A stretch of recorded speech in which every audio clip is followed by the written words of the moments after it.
رسول الله أشهد أن لا إله إلا الله وأشهد أن محمدا عبده ورسوله أما بعد. وضو ٹوٹنے والی چیزوں کا بیان اور قضائے حاجت کے آداب اور طریقے سے متعلق احادیث ہم سن رہے ہیں. آج اللہ نے چاہا تو اس عنوان کا آخری درس ہوگا.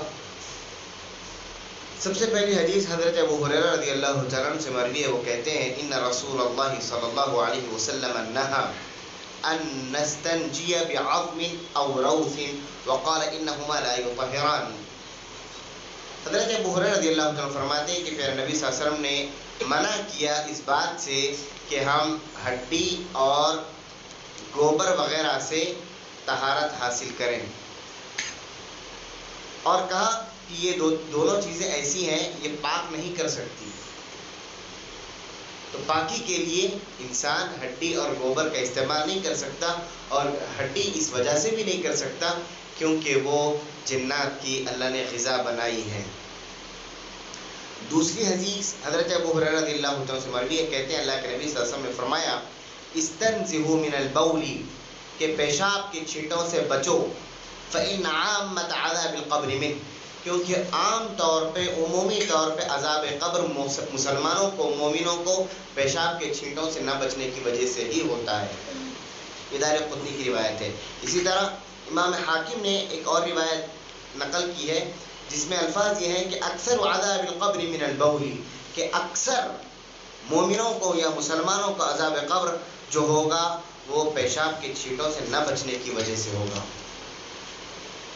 اس حدیث میں قضائے حاجت کے ایک اہم آداب کی تعلیم دی گئی ہے. وہ یہ کہ پیشاب کرتے وقت اس کے چھینٹوں سے تاکید کے ساتھ بچا جائے، ہر حال میں بچایا جائے، اور یہ بچنا واجب ہے کیونکہ پیشاب انسانوں کا اور وہ جانور جو حرام ہیں ان کا ناپاک ہے، اور اکثر عذاب قبر کا سبب یہی عمل بنتا ہے.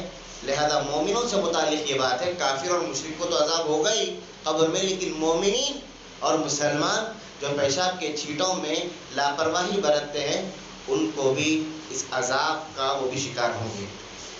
سب سے پہلا مسئلہ اس حدیث سے جو ہمیں معلوم ہو وہ یہ کہ پیشاب کے چھینٹوں سے بچنا واجب ہے. معمولی چھینٹیں بھی معاف نہیں ہیں، جس سے یہ بھی معلوم ہو گیا کہ پیشاب کے چھینٹوں سے بچنے میں احتیاط نہ کرنا یہ بڑے بڑے گناہوں میں شامل ہے، کیونکہ وعید جو سنائی جاتی ہے، سزا، وہ بڑے بڑے گناہوں پر ہی سنائی جاتی ہے. البتہ وہ شخص جس کو پیشاب کے قطرے نکلنے کی بیماری ہو وہ اس سے معذور ہے. اس حدیث سے یہ بھی معلوم ہوا کہ عذاب قبر ثابت ہے. قرآن و سنت کی بہت سی آیتیں اور دلیلیں اس پر دلالت کرتی ہیں. پیارے نبی صلی اللہ علیہ وسلم کی فکر اپنی امت کے تعلق سے، پیارے نبی صلی اللہ علیہ وسلم کی حرص، پیارے نبی صلی اللہ علیہ وسلم کی بے چینی اپنی امت کے تعلق سے کہ آپ صلی اللہ علیہ وسلم نے امت کو ہر اس بات سے بچنے کی سخت تاکید فرمائی جو دنیا آخرت میں ان کی امت کو نقصان دہ ہو. اسی طرح اگلی حدیث اور آخری حدیث ہے کہ حضرت عبداللہ بن عباس رضی اللہ تعالیٰ عنہ روایت کرتے ہیں کہ اللہ کے نبی صلی اللہ علیہ وسلم نے اہل قباء سے پوچھا، قباء کی بستی والوں کو بلایا اور پوچھا، سأل اہل قباء فقال، اور کہا اہل قباء سے، ان اللہ یثنی علیکم، اے قباء کی بستی والوں، اے قباء کے رہنے والوں، اللہ تعالیٰ تمہاری تعریف بیان کر رہا ہے. اللہ تعالیٰ تمہاری تعریف بیان کر رہا ہے.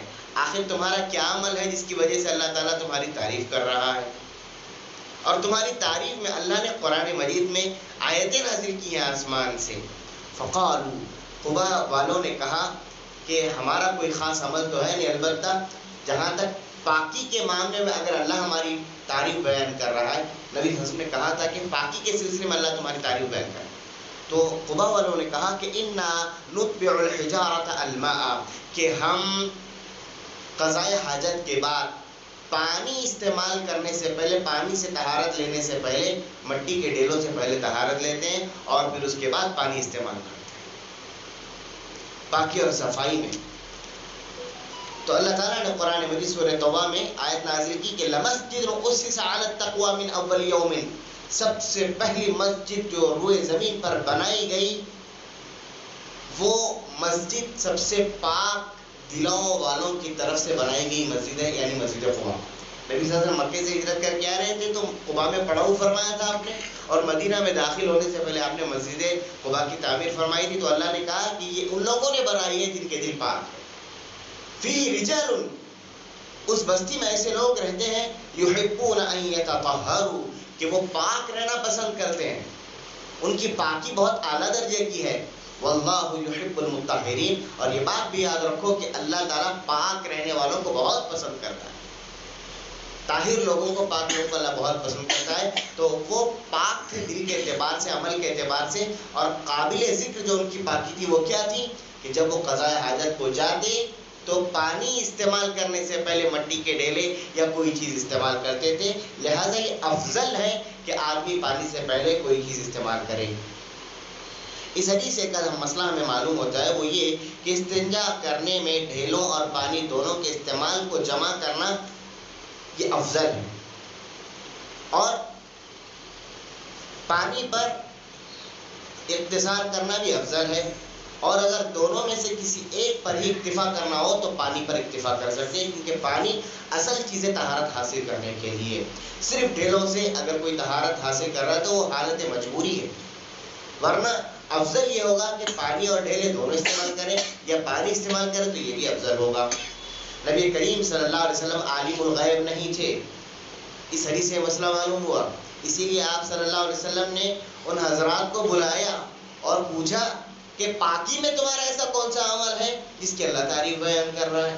تو اس حدیث سے معلوم ہوتا ہے کہ نبی صلی اللہ علیہ وسلم کو غیب کا علم نہیں تھا. آپ نے بلایا اور پوچھا. بسا اوقات اعلیٰ مرتبے والے، اعلیٰ علم والے، اعلیٰ مقام والے کم رتبے والوں سے بھی مستفید ہو سکتے ہیں، جیسا کہ نبی صلی اللہ علیہ وسلم بڑے نبی تھے، رسول تھے. آپ طہارت کا طریقہ اپنے سے کم درجے کے لوگوں سے سیکھ رہے ہیں.